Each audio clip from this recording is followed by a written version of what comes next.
कहते हैं ना, मंजिल तो मिल जाएगी भटकते भटकते, गुमराह तो वो हैं जो घर से निकले ही नहीं। तो साथियों, आपको घर से नहीं, आपको अपने घर में से, बिस्तर से निकलना होगा, क्योंकि ठंड का मौसम है, पढ़ने में बहुत ही आलस आता है, लेजीपन रहता है। तो अपने बिस्तर में से निकलिए, जिसको सफलता पाना हो उसको बिस्तर का त्याग करना ही पड़ेगा। डेडिकेटेड रहिए अपने लक्ष्य के प्रति। तो साथियों, मेरा नाम है रविंद्र और केआईटी के यूट्यूब चैनल पे मैं आपका हार्दिक स्वागत करता हूं। हम लोग पढ़ रहे थे इतिहास। इतिहास जो कि एक बहुत ही इंटरेस्टिंग टॉपिक है, बहुत ही रोचक विषय है, और सबसे अधिक क्वेश्चन इतिहास में से ही पूछे जाते हैं किसी भी एग्जाम में। ठीक, इतिहास को जैसा मैंने बताया था कि 3 भागों में हम लोग उसको डिवाइड करके पढ़ते हैं। एंशिएंट हिस्ट्री मतलब प्राचीन इतिहास, मिडल हिस्ट्री मध्यकालीन इतिहास, मॉडर्न हिस्ट्री एंड आधुनिक भारत का इतिहास। तो हम लोग प्राचीन इतिहास पढ़ रहे हैं, तो प्राचीन इतिहास की अगली कड़ी, अगली श्रृंखला में आज हम लोग पढ़ने वाले हैं हर्यक वंश। ठीक, तो आइए चर्चा करते हैं हर्यक वंश पे। देखिए, हर्यक वंश का जो फाउंडर था, संस्थापक कौन था? बिंबिसार। ठीक, आप लोग को 2 नाम मिलते हैं सिमिलर, बिंबिसार एंड बिंदुसार। ठीक, तो बिंदुसार जो था वो मौर्य वंश का राजा था, मौर्य वंश का शासक था। आगे हम पढ़ाएंगे उसको, तो उसमें आप लोगों को कंफ्यूजन नहीं होता है, नहीं होना। यह है बिंबिसार। ठीक, तो हर्यक वंश का संस्थापक यानी कि फाउंडर कौन था? बिंबिसार था, जो 544 बीसी मतलब ईसा पूर्व में मगध की गद्दी पर बैठा। ठीक, इनका दूसरा नाम क्या था? इनको श्रेणिक नाम से भी पुकारा जाता था। इनका उपनाम क्या था? श्रेणिक था। ठीक, श्रेणिक था। ये पहले बुद्धिज्म को मानते थे। ठीक है, देखिए बिंबिसार क्या थे? बौद्ध धर्म को फॉलो करते थे, बौद्ध धर्म को मानते थे। ठीक, वो प्रथम भारतीय राजा थे जिसने अपने एडमिनिस्ट्रेशन, ठीक, प्रशासनिक व्यवस्था पर बल दिया, अपने राज्य की प्रशासनिक व्यवस्था पर ध्यान दिया, उसको सही करने के लिए। बिंबिसार ने ब्रह्मदत्त को हराकर अंग को मगध राज्य में मिलाया। ठीक, बिंबिसार ने राजगिरी का निर्माण कर उसे अपनी राजधानी बनाया। पूछ देता है कि बिंबिसार का राजधानी कहाँ था, तो राजगिरी था। ठीक, बिंबिसार ने, देखे एक बार क्या होता है कि महात्मा बुद्ध का बहुत अधिक तबीयत खराब रहता है। ठीक, तो जीवक जो था बहुत बड़ा चिकित्सक था, वो बिंबिसार के राज दरबार में रहता था। तो बिंबिसार ने जीवक को महात्मा बुद्ध की सेवा करने के लिए भेजा था। एक क्वेश्चन पूछता है कि जीवक किसके दरबार में रहता था? तो बिंबिसार के। ठीक, बिंबिसार ने जीवक को महात्मा बुद्ध की सेवा करने के लिए भेजा था। बिंबिसार ने वैवाहिक संबंध स्थापित कर अपने साम्राज्य का विस्तार किया। देखिए, कोई भी राजा, चाहे प्राचीन इतिहास का आप देखेंगे, चाहे मध्यकाल के देखेंगे, अक्सर या तो अपने राज्य का विस्तार जीत के करते थे, अधिक से अधिक अपने आसपास के राजाओं को हराकर, या एक तरीका और था मैरिज पॉलिसी। ठीक, वैवाहिक संबंध स्थापित कर। ठीक, तो बिंबिसार ने भी 3-4 सदियां की थी। बिंबिसार ने वैवाहिक संबंध स्थापित कर अपने साम्राज्य का विस्तार किया। बिंबिसार ने 52 वर्षों तक, एक लंबा टाइम पीरियड, बिंबिसार ने 52 वर्षों तक शासन किया था। ठीक, बिंबिसार की हत्या उसके पुत्र अजातशत्रु ने कर दी। ठीक, अजातशत्रु जो है उसका लड़का था, अपने पिता यानी कि बिंबिसार की हत्या कर देता है, और वो 492 ईसा पूर्व में मगध की गद्दी पर बैठता है। अजातशत्रु ने अपने चचेरे भाई देवदत्त के कहने पर अपने पिता यानी बिंबिसार की हत्या कर दी थी। देखिए, हर्यक वंश को हम लोग पितृहंता वंश भी कहते हैं, या पितृहंता वंश के नाम से भी जानते हैं।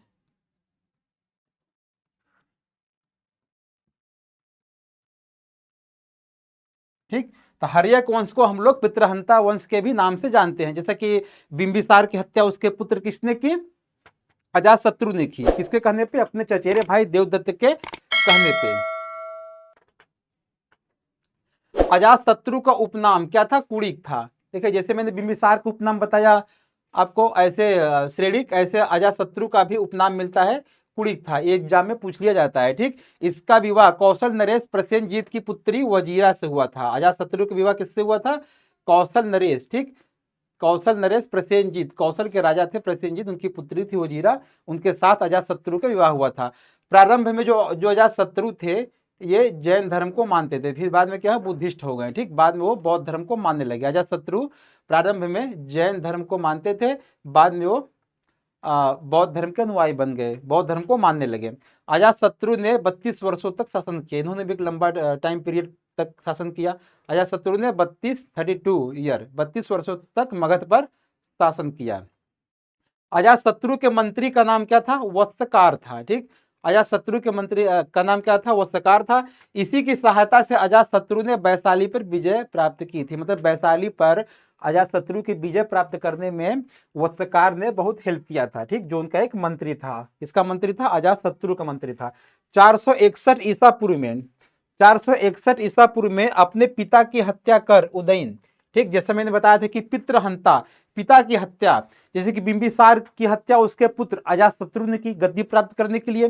ठीक, अजातशत्रु की हत्या गद्दी प्राप्त करने के लिए उसके पुत्र उदयन ने कर दी। उदयन कौन था? अजातशत्रु का पुत्र था, जो गद्दी प्राप्त करने के लिए अपने पिता की हत्या कर देता है। ठीक, तो इसीलिए इसको पितृहंता वंश भी कहा जाता है या कहते हैं। ठीक, तो 461 ईसा पूर्व में अपने पिता की हत्या कर उदयन, उदयन कहीं कहीं नाम मिलता है, उदयन भी, उदयन मगध की गद्दी पर बैठा। ठीक, जैन ग्रंथों में उदयन को पितृभक्त बताया गया है। ठीक, तथा बौद्ध ग्रंथों में उदयन को पितृहंता कहा गया है। ये जैन ग्रंथों में क्या कहा गया है? उदयन को पितृभक्त कहा गया है। और बौद्ध ग्रंथों में क्या कहा गया है? पितृहंता कहा गया है। उदयन ने पाटलीग्राम, ठीक, पाटलीग्राम जिसको हम लोग आज पाटलिपुत्र कहते हैं, उदयन ने पाटलीग्राम की स्थापना कर, पाटलीग्राम की स्थापना किसने की? उदयन ने की थी। वह जैन धर्म का अनुयायी था। देखिए, बिंबिसार अजातशत्रु दोनों बौद्ध धर्म के फॉलोअर थे, बौद्ध धर्म को मानते थे। पर जो उदयन था, अजातशत्रु का पुत्र था, वो जैन धर्म को मानता था। ये पूछ लेता है। ठीक, हर्यक वंश का अंतिम राजा कौन था? उदयन का पुत्र नागदशक था। जो लास्ट हर्यक वंश का शासक था, राजा था, उदयन के पुत्र नागदशक था। नागदशक को उसके मंत्री शिशुनाग ने, नागदशक को उसके मंत्री शिशुनाग ने गद्दी से हटाकर 412 ईसा पूर्व में शिशुनाग, देखिए यहां से एक अलग वंश शुरू होता है। जो नागदशक था हर्यक वंश का लास्ट राजा, तो उसके मंत्री नागदशक का मंत्री शिशुनाग ने उसको 412 ईस्वी में ईसा पूर्व में गद्दी से हटाकर शिशुनाग वंश की स्थापना की। ठीक, अब समझ गए आप लोग ना कि जो हर्यक वंश का लास्ट राजा था उदयन, सॉरी नागदशक, और उसका मंत्री शिशुनाग था, जो नागदशक को गद्दी से हटाकर 412 ईसा पूर्व में शिशुनाग वंश की, मतलब एक नए वंश की स्थापना की, शिशुनाग वंश की स्थापना की। शिशुनाग ने अपनी राजधानी कहाँ बनाया? पाटली। देखिए, और सबों का था मगध। ठीक, इसके बाद शिशुनाग ने अपनी राजधानी पाटलिपुत्र बनाया, जो पहले पाटलीग्राम नाम था। तो यहां से राजधानी भी चेंज हो जाती है। शिशुनाग ने अपनी राजधानी पाटलीग्राम से बदलकर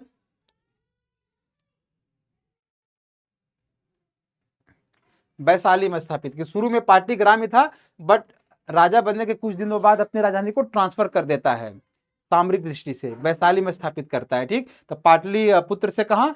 वैशाली में चेंज कर देता है, ट्रांसफर कर देता है। शिशुनाग ने अवंती राज्य को मगध में मिला लिया। शिशुनाग का उत्तराधिकारी कौन हुआ? कालाशोक। ठीक, वह पुनः अपनी राजधानी, जो कालाशोक था, पुनः राजधानी कहाँ लाया? पाटलिपुत्र लाया, जो पहले राजधानी थी। ठीक, शिशुनाग वंश के बाद जो राजा बना वो कालाशोक था, उसने राजधानी को फिर से दोबारा से पाटलिपुत्र ले गया। शिशुनाग वंश का अंतिम राजा कौन था? नंदीवर्धन। ठीक, तो शिशुनाग वंश का, देखिए कालाशोक भी पहले शिशुनाग फाउंडर हुआ शिशुनाग वंश के, अपने नाम पे ही अपने वंश का नाम रखा। उसके बाद सेकेंड राजा कालाशोक हुआ, फिर थर्ड और अंतिम शिशुनाग वंश का अंतिम राजा कौन था? नंदीवर्धन। नंदीवर्धन नंद वंश का संस्थापक महापदम, नंदीवर्धन को मारकर, हत्या कर, नंद वंश का जो संस्थापक था महापदम नंद ने शिशुनाग वंश के अंतिम शासक नंदीवर्धन की हत्या कर एक नए वंश नंद वंश की स्थापना की। ठीक, यहां से अब नया वंश शुरू हो जाता है। नंदीवर्धन क्या था? ये लास्ट राजा था शिशुनाग वंश का। तो नंद वंश का फाउंडर यहां से पूछ देता है कौन सा? महापदम नंद था, जो अपने ही नाम पे नंद वंश की स्थापना करता है। नंद वंश का अंतिम राजा कौन था? घनानंद। ठीक, जैसे मैंने सिकंदर जब पढ़ाया था तो घनानंद का जिक्र किया था आपसे कि जो नंद वंश का राजा था घनानंद, उस समय के काल में सबसे बड़ा राजा था, सबसे अधिक सेना इसके पास थी, सबसे अधिक दूरी तक विस्तार इसका था, इसके राज्य का। तो घनानंद से ही डर के, ब्यास नदी की इस लंग घनानंद का शासन था। घनानंद से डर के ही या हताश होकर कह सकते हैं, सिकंदर की सेना पीछे जाने के लिए विवश हो गई। ठीक, डिमोटिवेट हो गए वो। तो यही वो राजा था, घनानंद ही वो राजा था जिससे सिकंदर इससे लड़ाई करने के लिए उसकी सेना ने हथियार डाल दिए, ठीक, और पीछे चले गए। नंद वंश सर्वाधिक धनी राज्य एवं विशाल सेना के लिए प्रसिद्ध था। देखिए जैसा मैंने बताया था कि नंद वंश जो है, नंद वंश वो भी घनानंद के टाइम पीरियड में, ठीक, सर्वाधिक धनी राज्य एवं विशाल सेना के लिए प्रसिद्ध था। घनानंद जो था सिकंदर के समकालीन था, जैसे मैंने बताया घनानंद सिकंदर के समकालीन था। इसको चंद्रगुप्त मौर्य ने युद्ध में पराजित करके मगध पर मौर्य वंश की स्थापना की। एक छोटा सा कहानी है, घनानंद का जो मंत्री था या पुरोहित था, प्रधानमंत्री, सबसे जो राजा के सेकंड पोस्ट जो होता था, उस पे चाणक्य 3 नाम मिलते हैं, चाणक्य, विष्णुगुप्त और कौटिल्य। तो घनानंद का प्रधानमंत्री और मेन पुरोहित कौन होते थे? चाणक्य होते थे, ठीक। तो बहुत सालों तक उनके प्रधानमंत्री रहे, किसी कारण बस कुछ आपसी रंजिश हो गई तो घनानंद ने उनको बेइज्जत करके अपने राज्य से निकाल देता है, ठीक। तो कुछ सालों बाद चाणक्य ने चंद्रगुप्त मौर्य नामक व्यक्ति के साथ मिलकर काफी तैयारी करके कैसे हराया जाए, तो चंद्रगुप्त नामक व्यक्ति के साथ मिलकर उन्होंने फाइनली नंद वंश के राजा घनानंद को पराजित किया। जब वहां से पराजित किया तो वहां से चंद्रगुप्त मौर्य यानी कि मौर्य वंश की शुरुआत होती है। तो मौर्य मतलब कि चंद्रगुप्त के साथ मिलकर घनानंद को हराने के लिए चाणक्य का बहुत बड़ा योगदान है। सारी नीति, सारी पॉलिसी जो है चाणक्य की ही थी, ठीक। यहाँ से आप लोग समझ गए होंगे कि चंद्रगुप्त मौर्य ने युद्ध में पराजित करके मगध पर मौर्य वंश की स्थापना की। जब नंद वंश का राजा हार जाता है तो वहां से चंद्रगुप्त मौर्य, जिसके साथ दिया था किसने? चाणक्य, विष्णुगुप्त, कौटिल्य, 3 नाम इनके मिलते हैं। तो चंद्रगुप्त मौर्य ने युद्ध में पराजित करके मगध पर मौर्य वंश की स्थापना की। अब यहाँ से देखिए नया डायनेस्टी, नया साम्राज्य शुरू हो गया, नया वंश, मौर्य वंश की स्थापना की, ठीक। मौर्य साम्राज्य, मौर्य वंश की स्थापना चंद्रगुप्त मौर्य ने की थी, जैसा मैंने बताया, ठीक। और इनका जन्म 345 बीसी मतलब ईसा पूर्व 345 ईसा पूर्व में हुआ था। चंद्रगुप्त मौर्य को सेंड्रोकर्स भी कहा जाता है, ठीक। एक नाम इनका क्या मिलता है? चंद्रगुप्त मौर्य क्या? चंद्रगुप्त मौर्य को सेंड्रोकर्स भी कहा जाता है। चंद्रगुप्त मौर्य का प्रधानमंत्री चाणक्य था, ठीक। जब चंद्रगुप्त जीत गए तो चाणक्य को ही अपना प्रधानमंत्री बना लेते हैं। तो चंद्रगुप्त मौर्य का प्रधानमंत्री कौन था? चाणक्य था। इसी की सहायता से इसने घनानंद को हराया था। चाणक्य ने अर्थशास्त्र, देखिए ये बहुत फेमस बुक एक है अर्थशास्त्र,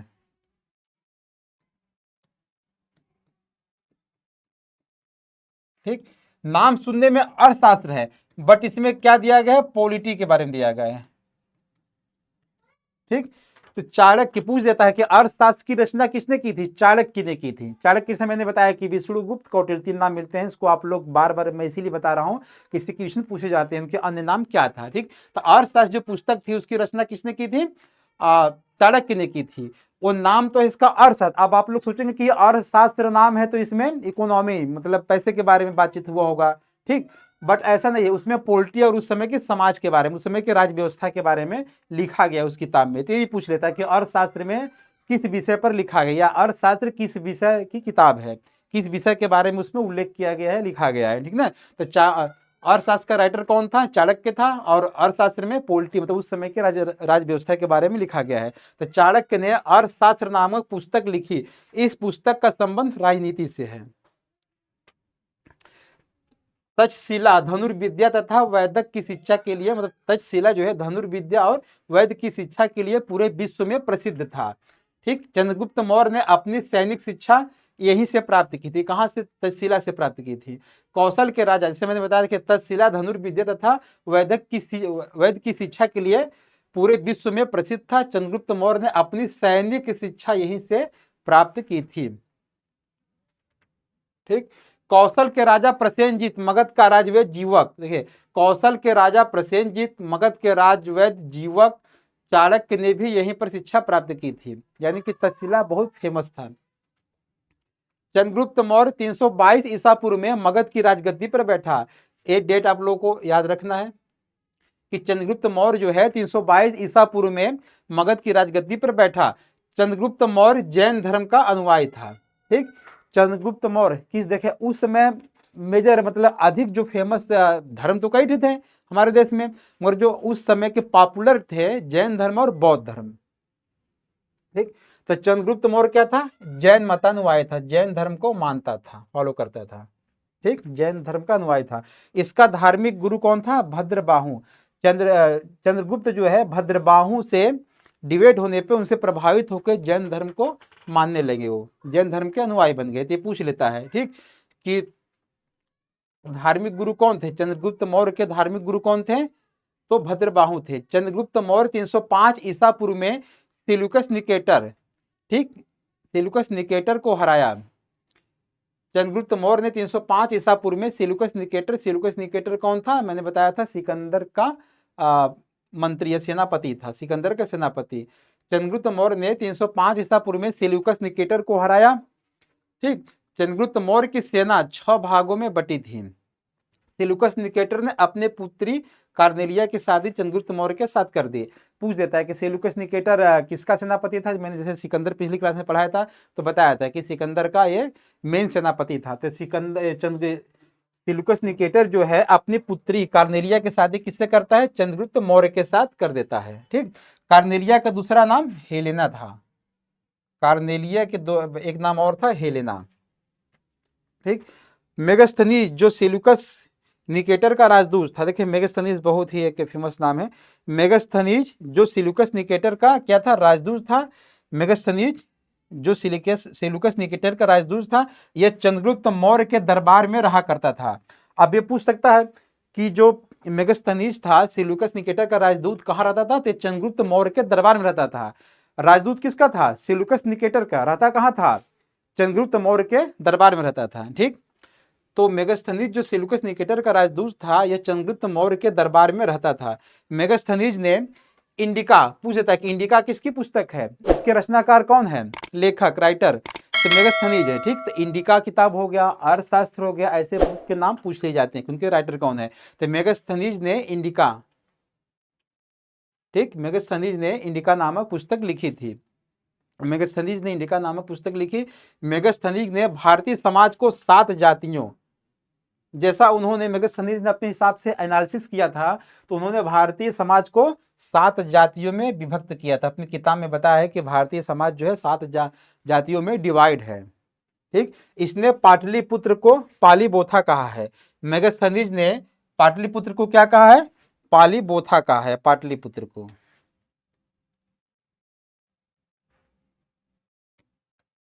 ठीक, तो मेगास्थनीज ने क्या कहा है, पाटलिपुत्र को पालीबोथा कहा है। चंद्रगुप्त मौर्य के बारे में जानकारी रुद्रदामन के जूनागढ़ अभिलेख से मिलती है। चंद्रगुप्त मौर्य के बारे में बौद्ध धर्म, जैन धर्म, काफी चीजों से जानकारी मिलती है, पर जो जानकारी का सबसे मेजर बड़ा स्रोत है वो क्या है, ये है जो रुद्रदामन द्वारा जूनागढ़ अभिलेख था। ठीक, रुद्रदामन एक राजा का नाम था, तो रुद्रदामन के जूनागढ़ अभिलेख से चंद्रगुप्त मौर्य के बारे में अधिक जानकारी मिलती है। यह अभिलेख ब्राह्मी लिपि में लिखा गया है। किस लिपि में है, ब्राह्मी लिपि में है। जो जूनागढ़ का अभिलेख है किसके द्वारा बनवाया गया था, रुद्रदामन के, जो एक मौर्य राजा था। एक किस लिपि में है, तो ब्राह्मी लिपि में है। चंद्रगुप्त मौर्य और सेल्यूकस निकेटर के बीच हुए युद्ध का वर्णन एपियानस ने अपनी पुस्तक में किया। एपियानस एक राइटर थे। ठीक, चंद्रगुप्त मौर्य और सेल्यूकस निकेटर के बीच हुए युद्ध का वर्णन एपियानस ने अपनी पुस्तक में किया। चंद्रगुप्त मौर्य ने सेल्यूकस निकेटर को 500 हाथी उपहार में दिए थे। देखिए ये भी पूछ लेता है ना कि चंद्रगुप्त मौर्य जो है सेल्यूकस निकेटर को 500 हाथी, 500 एलिफेंट, 500 हाथी जो उपहार में दिए थे। नंद वंश के विनाश करने में चंद्रगुप्त मौर्य ने कश्मीर के राजा प्रवर्तक की सहायता ली थी। देखिए एक राजा जो किसी को हराते हैं तो कई लोगों से हेल्प लेते हैं, कई छोटे छोटे राजाओं मिले रहते हैं, शामिल रहते हैं, उनकी सेनाएं रहती हैं, कई रणनीतिकार रहते हैं। जैसे मैंने बताया था मेन तो चाणक्य थे। ठीक, तो नंद वंश के विनाश करने में चंद्रगुप्त मौर्य के राजा प्रवर्तक ने भी सहायता की थी। मेन आपके चाणक्य थे रणनीतिकार, कश्मीर के एक राजा थे प्रवर्तक, इन्होंने भी सहायता की थी, क्योंकि घनानंद था नंद वंश का शासक, जिससे मैंने बताया कि काफी धनी और विशाल साम्राज्य और विशाल सेना वाला राजा था, तो उसको हराना मुश्किल नहीं था। जब कई राजा मिले, रणनीति बनाए कई लोगों के सहयोग से, तब उसको जाके हराया जा सका। ठीक, तो ये भी है। कश्मीर का राजा प्रवर्तक ने भी चंद्रगुप्त मौर्य की सहायता की थी, किसको हराने में? नंदवंश के राजा घनानंद को हराने में। ठीक, मेन दिमाग किसका था? रणनीति चाणक्य का था। चंद्रगुप्त की मृत्यु कब हो जाती है? 298 ईसा पूर्व में श्रवणबेलगोला कर्नाटक में हो जाती है। देखिए, श्रवणबेलगोला जो है जैन धर्म का बहुत बड़ा धार्मिक केंद्र है। जैसे मैंने बताया कि चंद्रगुप्त मौर्य जो थे वो जैन धर्म के अनुयायी थे। ठीक, तो जैन धर्म में एक विधि होती है संलेखना विधि। तो चंद्रगुप्त मौर्य ने संलेखना विधि के ही द्वारा अपने प्राणों का त्याग किया था। कहाँ पे? श्रवणबेलगोला कर्नाटक में। तो इसीलिए यह स्थान फेमस हो गया, एक धार्मिक बहुत बड़ा धार्मिक केंद्र है जैन धर्म का, इसीलिए हो गया था। तो अब आइए थोड़ा सा संलेखना विधि पे बात कर लेते हैं। जो जैन धर्म में संलेखना विधि है उसमें ऐसा होता है कि जब व्यक्ति को होता है कि अब मैं अपना प्राण त्यागूं या वो बीमार रहने लगता है, जो जैन धर्म के बड़े बड़े अनुयायी होते हैं, संत होते हैं, तो संलेखना विधि मतलब कि उनके जो और शिष्य होते हैं किसी ऊंचे स्थान पे, पहाड़ी वगैरह ऊंचे स्थान पे उनको जाके लेटा देते हैं। कोई खाना मतलब कोई अन्य नहीं, मतलब खाना पीना, पानी या किसी प्रकार के फूड कोई भी चीज रखा नहीं जाता है। तो ऑटोमेटिक के व्यक्ति भूख से कुछ दिन 10-20 ऐसे कि जितना दिन तक वो जिंदा रह सके, उसके बाद वो मर जाता है। तो उसको बॉडी को जो पक्षी वगैरह है वो खा लेते हैं, इस टाइप से। तो इसी को जैन धर्म में संलेखना विधि कहते हैं कि किसी ऊंचे स्थान पर उसको रख देना व्यक्ति को, कोई भी पानी या किसी प्रकार के खाना नहीं दिया जाता है, तो ऑटोमेटिक कुछ दिनों बाद उनकी मृत्यु हो जाती है। ठीक, तो उसको संलेखना विधि कहते हैं। तो चंद्रगुप्त मौर्य भी संलेखना विधि के द्वारा ही अपने प्राण त्यागे थे। कहाँ पे? श्रवणबेलगोला, जो कि कर्नाटक में पड़ता है। तो जब कोई बड़ा राजा, उस समय तो बहुत बड़े थे वो चंद्रगुप्त मौर्य, तो उसी जब कोई बड़ा आदमी या बड़ा राजा या बड़ा संत कोई काम करता है तो वो चीज़ फेमस हो जाता है। तो जैन धर्म में श्रवणबेलगोला जो है एक बहुत बड़ा धार्मिक केंद्र, धार्मिक स्थान हो गया है। ठीक, ये बार बार पूछा जाता है कि श्रवणबेलगोला कहाँ है, कर्नाटक में, किस लिए फेमस है? तो इसलिए फेमस है। ठीक, क्यों? जैन धर्म का बहुत बड़ा धार्मिक केंद्र है। चंद्रगुप्त मौर्य ने अपने प्राण संलेखना विधि के द्वारा त्यागे थे। अब आगे देखते हैं। चंद्रगुप्त मौर्य का उत्तराधिकारी बिंदुसार था। जैसे मैंने पहले जिक्र किया था बिंबिसार एंड बिंदुसार। तो बिंबिसार कौन थे? हर्यक वंश के फाउंडर, संस्थापक थे, जिनका पुत्र अजातशत्रु था। ठीक, अजातशत्रु के बाद उदयन के बाद नागदशक, हर्यक वंश। तो ऐसे आपको कंफ्यूजन नहीं होना है, जो बिंबिसार और बिंदुसार। तो बिंदुसार कौन थे? मौर्य वंश के राजा चंद्रगुप्त मौर्य के लड़के थे। ठीक, जो बाद में राजा बनते हैं चंद्रगुप्त मौर्य के बाद। तो चंद्रगुप्त मौर्य का उत्तराधिकारी बिंदुसार था, जो 298 बीसी मतलब 298 ईसा पूर्व में मगध की गद्दी पर बैठा। बिंदुसार को क्या कहा जाता है? अमित्र घात भी कहा जाता है। बिंदुसार का एक नाम और है अमित्र घात। ठीक, बिंदुसार को अमित्र घात भी कहा जाता है।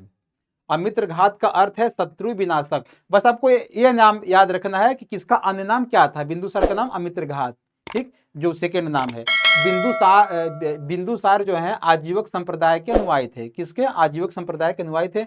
बिंदुसार के दरबार में डायमेकस नामक राजदूत को सीरियन राजा एंटियोकस ने भेजा था। देखिए, बिंदुसार जो है आजीवक संप्रदाय के अनुयायी थे, मानते थे, फॉलो करते थे।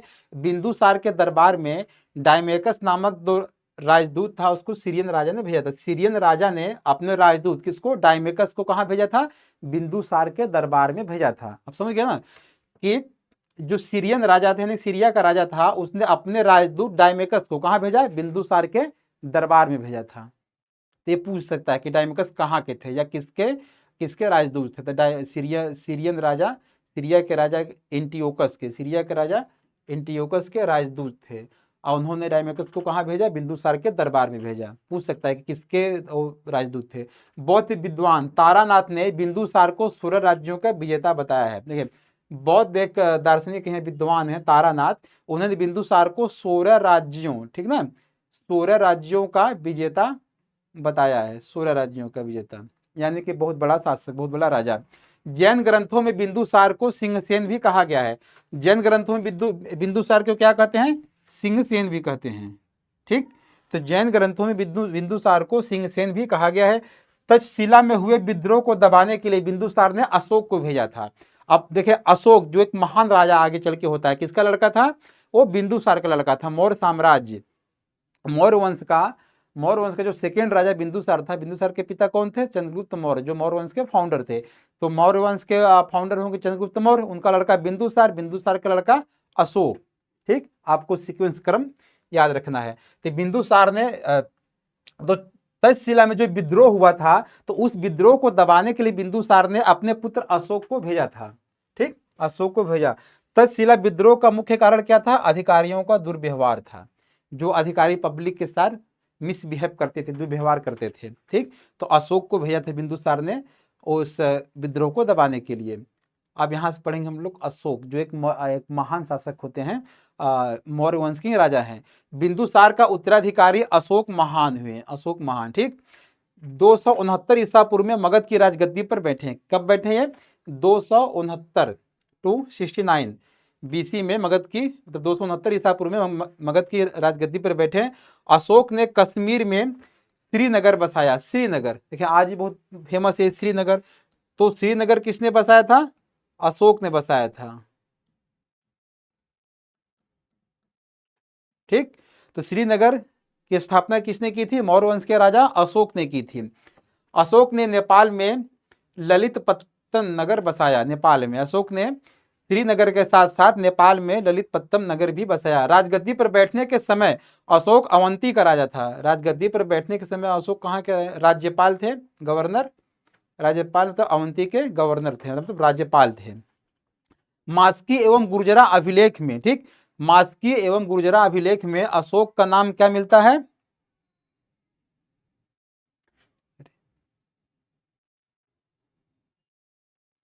मास्की एवं गुर्जरा अभिलेख में अशोक का नाम अशोक मिलता है। ठीक, मास्की एवं गुर्जरा अभिलेख में अशोक का नाम अशोक मिलता है। इसको आप लोग याद रखिएगा कि अशोक का नाम अशोक कहाँ मिलता है? तो मास्की एवं गुर्जरा अभिलेख में। ठीक, पुराणों में अशोक को अशोक वर्धन कहा गया है। पुराणों में अशोक को कहा, पुराणों में जो पुराण हैं,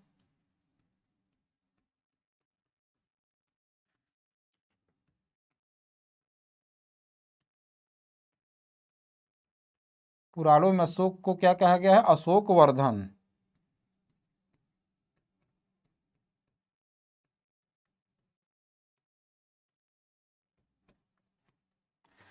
तो याद रखिए, पूछ देगा कि पुराणों में अशोक को क्या कहा गया है? तो अशोक वर्धन कहा गया है। अशोक ने राजगद्दी पर बैठने के 8 वर्ष बाद 261 ईसा पूर्व में कलिंग पर आक्रमण किया। देखिए ये कलिंग पर अटैक, कलिंग पर उसका आक्रमण, ये उसके लाइफ में एक चेंजिंग पॉइंट बनता है, बहुत बड़ा चेंजिंग लाता है। ठीक ना। तो अशोक ने राजगद्दी पर बैठने के 8वें वर्ष, इसके बाद से ही उसका जो अशोक महान वाला टाइटल है आएगा। 8वें ये पूछ देता है कि ये बहुत ही मतलब मोस्ट इंपॉर्टेंट है। अशोक ने राजगद्दी के बैठने के 8 वर्ष बाद 261 ईसा पूर्व में कलिंग पर आक्रमण कर दिया और कलिंग की राजधानी तोसली पर अधिकार कर लिया। जो कलिंग का उसका अटैक था, आक्रमण था, बहुत सारे के सारे मतलब कि सैनिक, कलिंग की जो सेना थी, कलिंग की सेना के साथ साथ वहाँ के बूढ़े बच्चे, महिलाएं, बहुत लोग मारे गए। एक प्रकार से नरसंहार हो गया वहाँ पे। बहुत संख्या में लोग मारे गए थे। सैनिकों के साथ साथ वहाँ के जो आम पब्लिक थी, बच्चे थे, महिलाएं थे, बूढ़े थे, आम पब्लिक भी काफी संख्या मारे गए। इसी नरसंहार को देख के अशोक का मन जो है, हृदय जो है द्रवित हो जाता है। ठीक, यहाँ से चेंज हो जाता है, डाइवर्ट हो जाता है। अशोक उसी समय से ठान लेता है कि अब मैं कभी हथियार नहीं उठाऊंगा। ठीक, तो अशोक ने उसी जगह से युद्ध करना, सेना तो रखता था क्योंकि सेना रखना जरूरी है कि और कोई दूसरा राजा आप पे अटैक न कर दे। तो अशोक की एक विशाल साम्राज्य था और विशाल सेना थी, बट अशोक ने उसी जगह से प्रण लेता है कि मैं कभी युद्ध नहीं करूंगा, क्योंकि इतनी अधिक जान माल की हानि हुई थी, इतनी अधिक रक्तपात हो गया था, जिधर देखिए उधर लाश लाश, खून ही खून बिखरे पड़े थे। ठीक, तो अशोक के हृदय जो है इसी कलिंग के आक्रमण के संग, कलिंग विजय के बाद ही द्रवित हो जाता है। उन्होंने युद्ध न करने का प्रण लेते हैं। इसी समय से वो हथियार डाल देते हैं, मतलब युद्ध करना छोड़ देते हैं। ठीक, तो पूछ देता है कि कलिंग की राजधानी कहाँ थी? तोसली। अब कलिंग का राजा कौन था? खारवेल था, जो जैन धर्म को मानता था ना। कलिंग का राजा कौन था? एक खारवेल था, जो क्या था? एक जैनिज्म, मतलब कि एक जैन धर्म को मानता था। इस युद्ध में भयंकर मार काट को देखकर अशोक को बहुत दुख हुआ और उसने कभी भी युद्ध न करने का निर्णय लिया। इस युद्ध के बाद अशोक ने बौद्ध धर्म अपना लिया। वह पहले क्या था, भगवान शिव की पूजा करता था। देखिए अशोक कलिंग युद्ध से पहले, ठीक, शैव धर्मानुयायी था, मतलब कि भगवान शिव को मानता पूजता था। उसके बाद कलिंग युद्ध के बाद क्या हो गया, वो एक बौद्ध हो गया, बुद्धिज्म को फॉलो करने लगा, बौद्ध धर्म को, ठीक ना। तो कलिंग युग से पहले अशोक जो है भगवान शिव की पूजा करता था। अशोक, देखिए वो भले बौद्ध धर्म हो गया मगर सभी धर्मों को अशोक संरक्षण देते थे। ऐसा थोड़ी ना है कि कलिंग युद्ध के बाद जब बौद्ध धर्म को मानने लगे तो शैव धर्म वाले या भगवान शिव के मानने वालों को कुछ हथुआ करे, ऐसी बात नहीं थी। वो सब धर्मों को बराबर देखते थे, बट वो अपनी बेसिकली रूप से पर्सनल वो बौद्ध धर्म के अनुयायी बन गए, बट उनके राज्य में सभी धर्मों का वो बराबर देखते थे, ठीक। तो आप लोग को यहां से देखना है कि कलिंग युद्ध के पहले वो क्या थे, शिव की पूजा करते थे। कलिंग युद्ध के बाद उन्होंने क्या किया, बौद्ध धर्म को अपना लिया, ठीक। तो इस युद्ध के बाद अशोक बौद्ध धर्म अपना लिए। पहले वो भगवान शिव की पूजा करते थे। अशोक के प्रधानमंत्री का नाम कौन क्या था, राधा गुप्त था, ठीक। तो राधा गुप्त, अशोक के प्रधानमंत्री का नाम क्या था, राधा गुप्त था। अशोक का धार्मिक गुरु उपगुप्त थे, ठीक, जो एक बौद्धिस्ट थे, बौद्ध धर्म के संत थे, बौद्ध भिक्षु। अशोक का धार्मिक गुरु उपगुप्त थे, ठीक, बौद्ध संत। अशोक की माता का नाम क्या था, सुभद्रांगी था, ठीक। अशोक की माता कौन थी, सुभद्रांगी थी। वह चंपा के एक ब्राह्मण की पुत्री थी, चंपा के एक ब्राह्मण की पुत्री, जो सुभद्रांगी थी वो चंपा के एक ब्राह्मण की पुत्री थी, ठीक। संघमित्रा, ऐसे नाम इनका संघमित्रा है, कहीं कहीं असंघमित्रा भी देखा जाता है, ठीक। तो असंघमित्रा एवं कारुवाकी अशोक की पत्नियां थी। इनकी दो पत्नियां थी, कारुवाकी और असंघमित्रा, ठीक, अशोक की पत्नियां थी। भारत में शिलालेख का सबसे पहले प्रचलन किसने किया, शिलालेख, शिला मतलब कहते हैं कि बड़े बड़े पत्थर के शिलाखंड इस टाइप से, तो उस पर जो लिखा जाता है। तो भारत में शिलालेख का सबसे पहले प्रचलन अशोक ने ही किया। तो इसको आप लोग ये पूछ देता है कि भारत में सबसे पहले शिलालेख मतलब पत्थरों पे लिखने की प्रथा, शिलालेख का प्रचलन किसने किया सबसे पहले, तो अशोक ने ही किया था। अशोक द्वारा शिलालेखों में ब्राह्मी, खरोष्टी, ग्रीक, आर्मेयिक लिपि का प्रयोग हुआ था, ठीक। अशोक द्वारा जो है शिलालेखों पे जिस लिपि में लिखा जाता था तो ब्राह्मी, खरोष्टी, ग्रीक एवं आर्माइक लिपि का प्रयोग हुआ।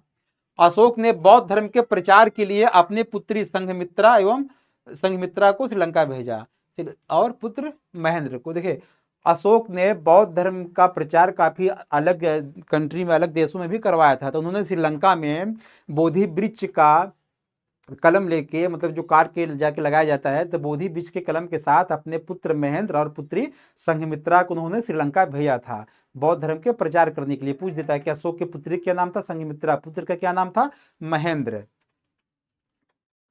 तो जैसा मैंने बताया कि अशोक ने बौद्ध धर्म के प्रचार के लिए अपनी पुत्री संघमित्रा और संघमित्रा को श्रीलंका भेजा और पुत्र को भी भेजा, पुत्र महेंद्र को भी, ठीक। संघमित्रा और महेंद्र अशोक के दोनों पुत्र और पुत्री कहाँ गए, श्रीलंका गए बौद्ध धर्म के प्रचार के लिए और वहां पे बोधि वृक्ष लगाए। अशोक के शिलालेख 1837 ईस्वी में सर्वप्रथम जेम्स प्रिंसेप ने पढ़े थे। तो अशोक के शिलालेख जो है उसको सबसे पहले किसने पढ़ा, जेम्स प्रिंसेप ने ना, 1837 ईस्वी में। किसने पढ़ा था, जेम्स प्रिंसेप ने 1837 ईस्वी में। इनकी संख्या 14 है। अशोक के शिलालेखों की संख्या कितनी है, 14 है, ठीक। अशोक के शिलालेख की खोज 1750 ईस्वी में फेनथेलर ने की थी। अशोक के शिलालेखों की खोज किसने की थी, शिलालेखों की खोज किसने की थी 1750 ईस्वी में, फेनथेलर ने की थी। अशोक के स्तंभ लेखों की संख्या कितनी है, 7 है, 7। ये पूछ देता है कि अशोक के शिलालेख की संख्या कितनी है, 14 है। अशोक के स्तंभ लेखों की संख्या कितनी है, 7 है। केवल ब्राह्मी लिपि में लिखे गए। ये जो 7 है, जो इनके स्तंभ लेख हैं 7 हैं, वो केवल ब्राह्मी लिपि में लिखे गए हैं, ठीक। जैसा मैंने बताया कि कई लिपि में लिखे गए थे, ब्राह्मी, खरोष्टी, ग्रीक, मगर जो उनको स्तंभ लेख हैं जिनकी संख्या 7 है, वो केवल ब्राह्मी लिपि में ही लिखे गए हैं। अशोक के दरबार में डायोनिसियस जो मिस्र का था, डायोनिसियस, अशोक के दरबार में डायोनिसियस मिस्र जो मिस्र का राजदूत था, फिलाडेल्फस, देखिए यहाँ पे अशोक के दरबार में जो डायोनिसियस जो मिस्र का राजदूत था ना, वो मिस्र के राजा फिलाडेल्फस टालमी ने भेजा था। फिलाडेल्फस टालमी का राजदूत कौन था? डायोनुसियस मिस्र का। उसने कहाँ भेजा था? अशोक के दरबार में भेजा था। जो मिस्र का राजा था फिलाडेल्फस टालमी सेकेंड, इसका नाम है फिलाडेल्फस टालमी सेकेंड भी कहते हैं। उसका राजदूत कौन था? डायोनिसियस, जो अशोक के दरबार में राजदूत बनकर आया था। अशोक के शिलालेखों में सबसे लंबा शिलालेख, देखिए अशोक के शिलालेखों में अशोक के जो शिलालेख हैं सबसे लंबा शिलालेख है। ठीक, कौशाम्बी अभिलेख को रानी का अभिलेख भी कहते हैं। कौशाम्बी अभिलेख को क्या कहते हैं? जो कौशाम्बी इलाहाबाद के बगल में कौशाम्बी अभिलेख को रानी का अभिलेख भी कहते हैं। ठीक, तो कौशाम्बी अभिलेख को क्या कहते हैं? रानी का अभिलेख भी कहा जाता है। अशोक का सबसे छोटा स्तंभ लेख कौन है? रुम्मनदेही का अभिलेख। तो पूछ देता है सबसे बड़ा सबसे छोटा या रानी का अभिलेख कौन है? तो कौशाम्बी का अभिलेख जो है रानी का अभिलेख है। अशोक का सबसे छोटा स्तंभ लेख क्या है? रुम्मनदेही का अभिलेख है, रुम्मनदेही। एक बार फिर से देख लीजिए, पूछ देता है अशोक का सबसे छोटा स्तंभ लेख क्या है? रुम्मनदेही। अशोक का सरेकुना अभिलेख ग्रीक एवं अरमाइक भाषा में, जो अशोक का सरेकुना अभिलेख है वो दो भाषाओं में, ठीक, मतलब कि दो लिपि में है, ग्रीक एवं अरमाइक। अशोक का सरेकुना अभिलेख जो है ग्रीक एवं अरमाइक लिपि में। दो, ये पूछ देता है कि दो भाषाओं में कौन सा उनका अभिलेख है? तो जो सरेकुना अशोक का अभिलेख है वो ग्रीक एवं अरमाइक भाषा में है। कलिंग युद्ध का वर्णन किसमें है? 13वें शिलालेख में है। ये मोस्ट इंपॉर्टेंट है। ठीक, कलिंग युद्ध का वर्णन अशोक के 13वें शिलालेख में मिलता है या है।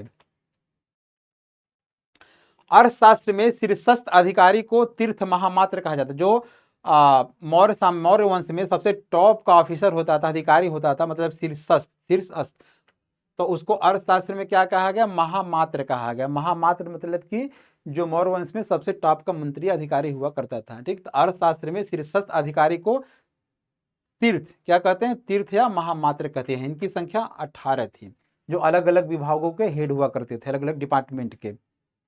ठीक, जो अलग अलग डिपार्टमेंट के हेड थे।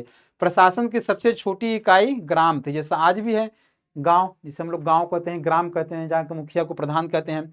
तो प्रशासन की सबसे छोटी इकाई ग्राम थी, जिसका मुखिया ग्रामिक। ये पूछ देता है कि प्रशासन की सबसे छोटी इकाई को क्या कहते हैं? ग्राम। उसके मुखिया को क्या कहते हैं? ग्रामिक।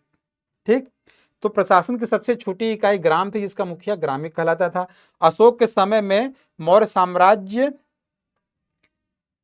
5 प्रांतों, मौर्य साम्राज्य में 5 प्रांत थे। जो अशोक के समय में मौर्य साम्राज्य जो था वो 5 प्रांतों में डिवाइड था, बड़े बड़े राज्य थे। ठीक, अशोक के समय में मौर्य साम्राज्य जो है, मौर्य साम्राज्य में प्रांतों की संख्या कितनी थी? 5 थी। आपको याद रखना है कि अशोक के साम्राज्य जो था 5 प्रांतों में डिवाइड था। अशोक के समय में मौर्य साम्राज्य 5, मौर्य प्रांतों की संख्या कितनी थी? 5। ठीक, प्रांतों को चक्र भी कहते हैं। मौर्य साम्राज्य में जो प्रांत है उसको चक्र भी कहा जाता था, याद रखिएगा, क्योंकि राज्य मतलब कि प्रांत और चक्र ये बहुत अलग अलग हैं। चक्र जो है नाम से तो प्रतीत ही नहीं हो रहा है कि एक राज्य स्टेट है, ठीक ना। तो मौर्य साम्राज्य में प्रांत को चक्र भी कहते हैं। ये ध्यान देने वाली बात है थोड़ा से, कि प्रांत और चक्र एक ही चीज है। बिक्री कर के रूप में मूल्य का 10वां भाग वसूला जाता था। जो बिक्री कर के रूप में मूल्य का, प्राइस का 10वां भाग वसूला जाता था। इससे बचने वालों को मृत्यु दंड दिया जाता था। ठीक, बिक्री कर के रूप में मूल्य का 10वां भाग वसूला जाता था, इससे बचने वालों को मृत्यु दंड दिया जाता था। युद्ध क्षेत्र में सेना का नेतृत्व करने वाला अधिकारी नायक, ठीक, यानी कि सेनापति। युद्ध क्षेत्र में सेना का नेतृत्व करने वाले अधिकारी को क्या कहते थे? नायक कहते थे। ठीक, नायक मतलब या सेनापति। तो यहाँ मौर्य वंश में उसको नायक हम लोग कहते हैं, जिसको सेनापति भी कहा जाता था, बट मौर्य वंश में नायक कहते हैं। युद्ध क्षेत्र में सेना का नेतृत्व करने वाला अधिकारी नायक कहलाता था। अर्थशास्त्र में गुप्तचर को गूढ़ पुरुष कहा जाता था। गुप्तचर मतलब जैसे आज के CID होते हैं, CBI, ठीक ना, गुप्त रूप से चीजों का पता लगाना। अर्थशास्त्र में गुप्तचर को गूढ़ पुरुष कहा जाता था। सरकारी भूमि को सीता भूमि, ठीक, जो गवर्नमेंट लैंड, गवर्नमेंट भूमि होती है उसको क्या? सीता भूमि कहते थे। सरकारी भूमि को क्या कहते थे? सीता भूमि।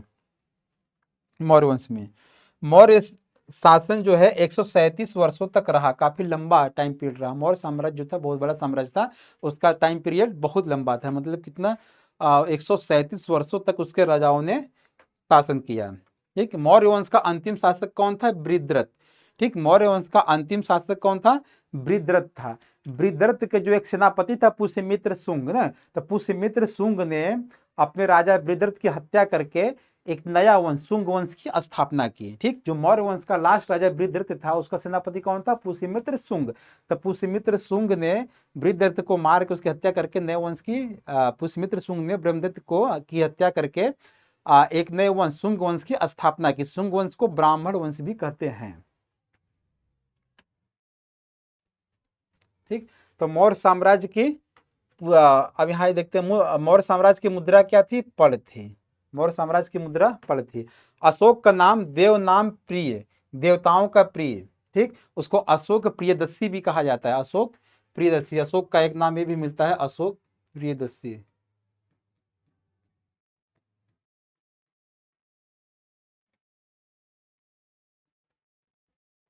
ठीक, अशोक प्रियदर्शी।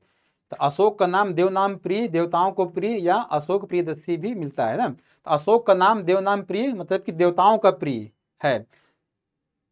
अब जैसा मैंने बताया कि जो मौर्य वंश का लास्ट राजा था, अंतिम शासक था बृहद्रथ, बृहद्रथ की हत्या उसके सेनापति पुष्यमित्र शुंग ने कर दी। उसके बाद उसने पुष्यमित्र शुंग ने बृहद्रथ की हत्या करने के बाद शुंग वंश की स्थापना की, जिसको हम लोग ब्राह्मण साम्राज्य भी कहते हैं। ठीक, आइए देखते हैं यहाँ से अब ब्राह्मण साम्राज्य यानी कि शुंग वंश। तो पुष्यमित्र शुंग ने मगध पर शुंग वंश की नींव डाली, मतलब स्थापना की। वह मौर्यों का सेनापति था। मौर्य मतलब बृहद्रथ के जो अंतिम राजा था मौर्य वंश का, उसका सेनापति था। वो मौर्यों का सेनापति था, वो ब्राह्मण जाति का था। ठीक, शुंग शासकों ने अपनी राजधानी विदिशा में स्थापित की। शुंग शासकों ने अपनी राजधानी यानी कि पहला मतलब कि पुष्यमित्र शुंग ने अपनी राजधानी कहाँ कहाँ बनाया? विदिशा को बनाया अपनी राजधानी। शुंग शासकों ने अपनी राजधानी विदिशा में स्थापित की। शुंग काल में पहली स्मृति ग्रंथ क्या थी? मनुस्मृति थी। मनुस्मृति जो है शुंग काल में ही लिखी गई थी। शुंग काल में पहली स्मृति मनुस्मृति थी, उसकी रचना की गई थी। इंडो यूनानी शासक मिनांडर को पुष्यमित्र शुंग ने पराजित किया था। जो इंडो यूनानी शासक मिनांडर था, मिनांडर को पुष्यमित्र शुंग ने हराया था, पराजित किया था। पुष्यमित्र शुंग ने पतंजलि से 2 अश्वमेध यज्ञ कराए। देखिए अश्वमेध यज्ञ बहुत ही फेमस यज्ञ होता था, बहुत ही प्रसिद्ध यज्ञ होता था। तब पुष्यमित्र शुंग ने पतंजलि से, ठीक, पतंजलि से 2 अश्वमेध पूछ देता है कि पुष्यमित्र शुंग ने कितने अश्वमेध यज्ञ कराए थे? तो 2 अश्वमेध यज्ञ पुष्यमित्र शुंग ने कराए थे। कौन किया था? पतंजलि ने। तो पुष्यमित्र शुंग ने पतंजलि से 2 अश्वमेध यज्ञ कराए। पुष्यमित्र शुंग को कलिंग नरेश खारवेल ने पराजित किया था। देखिए पुष्यमित्र शुंग ने मिनांडर को पराजित किया। ठीक, अब पुष्यमित्र शुंग को कलिंग नरेश खारवेल ने पराजित किया था। भरहुत स्तूप का निर्माण पुष्यमित्र शुंग ने करवाया। जो भरहुत स्तूप है उसका निर्माण किसने करवाया था? पुष्यमित्र शुंग ने। भरहुत स्तूप बहुत फेमस है, यहाँ से क्वेश्चन भी आते हैं आपको। तो भरहुत स्तूप का निर्माण पुष्यमित्र शुंग ने करवाया। शुंग वंश का अंतिम शासक कौन था? देवभूति था। शुंग वंश का देखिए शुरू का और लास्ट के शासक आप लोग याद रखिएगा। तो शुंग वंश का अंतिम शासक देवभूति था। इसकी हत्या 73 ईसा पूर्व में वासुदेव ने कर दी और मगध की गद्दी पर कड़ वंश की स्थापना की। जो शुंग वंश का लास्ट राजा था देवभूति, उसकी हत्या किसने की? उसकी हत्या वासुदेव ने की। वासुदेव ने उसकी हत्या करके एक नए वंश कड़ वंश की स्थापना की। अब देखिए यहां से चेंज हो रहा है कि जो देवभूति था, देवभूति शुंग वंश का लास्ट राजा था। शुंग वंश का पहला राजा कौन था? पुष्यमित्र शुंग, जो ने स्थापना किया। ठीक, और शुंग वंश का लास्ट राजा देवभूति था, जिसकी हत्या 73 ईसा पूर्व में वासुदेव ने कर दी। और वासुदेव ने हत्या करके कड़ वंश की स्थापना की। कड़ वंश से यहां से चेंज हो रहा है, कड़ वंश की न्यू दिल्ली स्थापना की। कड़ वंश का अंतिम राजा सुशर्मा था। कड़ वंश का अंतिम राजा कौन था? सुशर्मा। देखिए सब छोटे छोटे साम्राज्य में राजा वंश हुए हैं, बट इसको हम लोग स्किप नहीं कर सकते, कभी कभी क्वेश्चन पूछ भी लेता है। क्या होता है कि अगर आप सोचेंगे बस हम जो मेन राजा उसी के बारे में पढ़ें, तो अगर यहाँ से क्वेश्चन पूछ लिया तो आपका रह जाएगा। इसीलिए है कि जो थोड़ा सा कम इंपॉर्टेंट है उसको भी पढ़ते चलें। पूरा सिलेबस, एक होल जो सिलेबस होता है, पूरा सिलेबस हम लोग पढ़ें, क्योंकि कभी कभी होता है कि आप 1-2 नंबरों से छट जाते हैं तो बड़ा कष्ट होता है। इसीलिए थोड़ा सा टाइम लगे, मगर आप एक विस्तार से अच्छे चीज़ों को पढ़िए। ठीक, तो कड़ वंश का अंतिम राजा सुशर्मा था। सुशर्मा की हत्या 60 ईसा पूर्व में सिमुक ने कर दी और सातवाहन वंश की नींव डाली। देखिए सुशर्मा जो है कर्ण वंश का लास्ट राजा, अंतिम राजा था, उसकी 60 ईसा पूर्व में सिमुक ने हत्या कर सातवाहन वंश की नींव डाली। ठीक, सातवाहन वंश की राजधानी क्या थी? प्रतिष्ठान थी। एक ट्रिक भी है याद करने का, मैं यहाँ पे बता देता हूँ।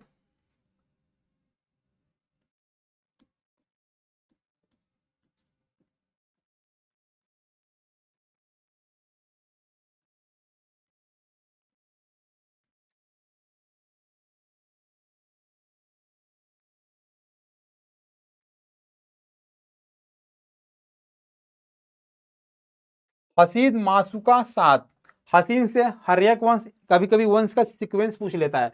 हसीन से आपका आ गया हर्यक वंश, उसके बाद जैसे मैंने बताया था शिशुनाग वंश, ठीक, फिर नंद वंश, मौर्य वंश, शुंग वंश, कर्ण वंश, फिर सातवाहन वंश। तो ये वंश का सीक्वेंस भी पूछ लेता है, क्रम। तो हसीन मासुका 7 आप लोग ऐसे याद रखिएगा। तो ह से हर्यक वंश, सी से शिशुनाग वंश, न से नंद वंश, म से मौर्य वंश, उ से शुंग वंश, क से कर्ण वंश। ये आक मात्रा लगा दी है इसको एक बनाने के लिए, ठीक, ट्रिक। तो कर्ण वंश, 7 से सातवाहन वंश। तो सुशर्मा की हत्या जो कर्ण वंश का अंतिम राजा था 60 ईसा पूर्व में सिमुक ने कर दी और सातवाहन वंश की नींव डाली। सातवाहन वंश की राजधानी प्रतिष्ठान थी जो महाराष्ट्र में गोदावरी नदी के किनारे स्थित है। सातवाहन वंश की भाषा क्या थी? प्राकृत थी। देखिए सातवाहन वंश की भाषा पूछ देता है तो क्या थी? प्राकृत थी। और लिपि क्या थी? ब्राह्मी। सातवाहन वंश की भाषा प्राकृत थी और लिपि ब्राह्मी थी। सातवाहनों में मात्र सत्तात्मक सामाजिक व्यवस्था थी, मतलब माता प्रधान, ठीक, पितृ प्रधान नहीं, पितृ सत्तात्मक नहीं, मात्र सत्तात्मक। तो सातवाहनों में मात्र सत्तात्मक, यहाँ याद रखिएगा क्योंकि ये मात्र सत्तात्मक आपको बहुत कम ही देखने को मिलता है कहीं कहीं, ठीक। जैसे सिंधु घाटी सभ्यता मैंने बताया था कि उसमें भी मात्र सत्तात्मक व्यवस्था थी। फिर उसके बाद वैदिक पीरियड आता है, वैदिक काल आता है, तो उसमें क्या हो जाता है? पितृ सत्तात्मक हो जाता है। देखिए यहाँ एक बार और देखने को मिल रहा है मात्र सत्तात्मक, यानी कि माता प्रधान, तो बहुत कम ही जगह मिलता है देखने के लिए, तो ऐसा रेयर होता है। तो आप लोग जो ऐसा इसको याद रखिएगा या इसको अपने नोटबुक में नोट कर लीजिएगा, ठीक। तो सातवाहन वंश की भाषा प्रकृत थी और लिपि ब्राह्मी थी। सातवाहनों में मात्र सत्तात्मक सामाजिक व्यवस्था थी। ये सिक्का ढालने में जिस शीशे का प्रयोग करते थे, मतलब कौन? सातवाहन वंश के राजा, सातवाहन वंश के लोग, ये सिक्का ढालने में जिस शीशे का प्रयोग करते थे वह रोम से मंगाया जाता। जो सातवाहन वंश के राजा थे, ये जो सिक्का ढालने में जिस शीशे का प्रयोग करते तो कहाँ से आता था? रोम से आता था। रोम से इसका ट्रेड व्यापार होता था सिक्के का। ब्राह्मणों को भूमि दान में देने की प्रथा, जो ब्राह्मण समुदाय को, ब्राह्मणों को या पुजारी वर्ग के लोगों को, ब्राह्मणों को भूमि दान में देने की प्रथा कहां से आरंभ हुई? सातवाहन वंश से ही आरंभ हुई, ठीक। गौतमी पुत्र सातकर्णी इस वंश का सबसे शक्तिशाली राजा था। गौतमी पुत्र सातकर्णी जो है वो सातवाहन वंश का सबसे प्रतापी, सबसे शक्तिशाली राजा था, जो अपने साम्राज्य को चरमोत्कर्ष पर ले गया, मतलब कि बॉटम टू टॉप तक ले गया। इसे पुराणों में कृष्ण कहा गया है। किसको कहा गया है? गौतमी पुत्र सातकर्णी को कृष्ण कहा गया है, मतलब कृष्ण का पुत्र कहा गया है। कृष्ण नहीं, कृष्ण का पुत्र है। गौतमी पुत्र सातकर्णी को पुराणों में कृष्ण का पुत्र कहा गया है, ठीक। अब आते हैं कुषाण वंश। कुषाण वंश, इसके आगे आएगा आपका कुषाण वंश। पल्लवों के बाद कुषाण आए, ठीक। कुषाण जो यूची और तोखरी भी कहलाते थे। कुषाण क्या कहलाते थे? पल्लवों के बाद क्या है? कुषाण आए। कुषाण थोड़ा इंपॉर्टेंट है। तो कुषाण को हम लोग क्या कहते थे? यूची और तोखरी भी कहते थे, ठीक। यूची और तोखरी। यूची नामक एक कबीला था। यूची नामक एक कबीला 5 भागों में बटा हुआ था। क्या था? यूची नामक एक कबीला था जो 5 भागों में बटा हुआ था, उन्हीं में से एक कुषाण थे। जो मैंने बताया था कि पल्लवों के बाद कुषाण जो थे यूची और तोखरी भी कहलाते थे। तो यूची नामक क्या था? एक कबीला था। जो क्या था? वो कबीला 5 भागों में डिवाइड था, 5 भागों में बटा था। तो उन्हीं में से एक कुषाण थे। मतलब कि यूची इनका मेन था। यूची के जो 5 प्रकार थे, 5 जातियां उसमें थी, या 5 भागों में डिवाइड था, उसी में से एक कुषाण थे। कुषाण वंश की स्थापना कुजुल कड़फिसेस ने 15 ईस्वी में की थी। कुषाण वंश का फाउंडर कौन था? कुषाण वंश की स्थापना किसने? कुजुल खलफिसेस ने 15 ईस्वी। देखिए ईसापुर से ईस्वी आ गया आपका, ठीक ना, ईसापुर बीसी से आपका एडी आ गया, ईसापुर से ईस्वी। तो कुषाण वंश की स्थापना कुजुल खलफिसेस ने 15 कुषाण वंश की स्थापना कुजुल खलफिसेस ने 15 ईस्वी में की थी। इस वंश का सबसे महान राजा कौन था? कनिष्क था। इसकी राजधानी पुरुषपुर मतलब पेशावर थी, जो आज पाकिस्तान में पड़ता है। कुषाणों की दूसरी राजधानी मथुरा थी। देखिए पहली राजधानी क्या थी? पुरुषपुर पेशावर। जो कनिष्क इसका फाउंडर था कुषाण वंश का, उसकी राजधानी कहाँ थी? पुरुषपुर या पेशावर। और सेकेंड कहाँ थी राजधानी? मथुरा। कनिष्क ने 78 ईस्वी में, कनिष्क ने 78 ईस्वी में गद्दी पर बैठने के समय एक संवत चलाया, शक संवत। तो 78, ये तो फेमस है, आप लोग जानते ही होंगे। शक संवत 78 ईस्वी में चलाया गया था, ठीक। तो कनिष्क ने 78 ईस्वी में गद्दी पर बैठने के समय एक संवत, कनिष्क कब गद्दी पर बैठा? 78 ईस्वी में। तो उसने एक संवत चलाया, उसको क्या कहते हैं? शक संवत कहते हैं, शक संवत। यह संवत भारत सरकार द्वारा प्रयोग में लाया जा रहा है, ठीक। जो शक संवत है ये भारत सरकार द्वारा प्रयोग में लाया जा रहा है। कनिष्क बौद्ध धर्म के महायान, देखिए मैंने बताया था ना कि गौतम बुद्ध के मरने के बाद जो है बौद्ध धर्म मेजर रूप से, बड़े रूप से दो पार्टों में डिवाइड हो गया, हीनयान और महायान। तो कनिष्क जो है बौद्ध धर्म के महायान शाखा का अनुयायी था। किस शाखा का था? हीनयान के नहीं, महायान शाखा। कनिष्क जो है महायान शाखा का अनुयायी था। ये आप लोग को याद करना कि कनिष्क जो है महायान शाखा का अनुयायी था, हीनयान महायान शाखा का अनुयायी था। कुषाण शासकों ने बड़ी संख्या में स्वर्ण मुद्रा, ठीक, गोल्ड क्वाइन, कुषाण शासकों ने बड़ी संख्या में स्वर्ण मुद्रा जारी की। कनिष्क ने कश्मीर विजय के बाद, देखिए कनिष्क ने कश्मीर विजय के बाद कनिष्कपुर नगर बसाया था। कनिष्क ने कश्मीर विजय के बाद कनिष्कपुर, पूछ देता है कि कनिष्कपुर नगर किसने बसाया था? तो कनिष्क ने बसाया था। तो कनिष्क ने कश्मीर में जब विजय प्राप्त किया तो वहां पे एक नया नगर बसाया, क्या बसाया? कनिष्कपुर, ठीक। कनिष्क ने कश्मीर विजय के बाद कनिष्कपुर नगर बसाया। उसने राजा देवपुत्र की उपाधि, उसके बाद क्या आपने उपाधि बदल लिया? कश्मीर विजय के बाद राजा देवपुत्र की उपाधि चीनियों से ली थी, ठीक। उसको चीनियों ने, चाइना के लोगों ने, चाइना के राजा ने उपाधि दी देवपुत्र की। कनिष्क के दरबार में चरक राजवैद्य रहता था। देखिए चरक, जैसा मैंने बताया था आपको, जीवक बताया था, तो ये दोनों फेमस हैं। तो चरक जो राजवैद्य थे, चिकित्सा, ठीक, बहुत बड़े डॉक्टर राजवैद्य। तो कनिष्क के दरबार में चरक राजवैद्य, पूछ देता है कि चरक जो थे वो क्या थे? चिकित्सक थे, बड़े बहुत बड़े राजवैद्य थे। किसके दरबार में रहते थे? वो कनिष्क के दरबार में रहते थे। जिसने चरक संहिता लिखी, चरक संहिता किसकी किताब है? तो चरक की है। उसमें चिकित्सा शास्त्र के बारे में लिखा गया है, मेडिकल से संबंधित बारे में, रोग और उपचार उसके बारे में लिखा गया है। किसने लिखा है? चरक ने। चरक की पुस्तक क्या नाम है? चरक संहिता। ऐसे पूछता है। अश्वघोष कनिष्क के राजकवि थे, अश्वघोष मोस्ट इंपॉर्टेंट, ठीक, पूछता आपको है। तो अश्वघोष कौन क्या थे? अश्वघोष कनिष्क के राजकवि थे। उनका राजवैद्य कौन था? चरक था, ठीक। और राजकवि कौन थे? अश्वघोष, राजकवि अश्वघोष, और उनके राजवैद्य चरक।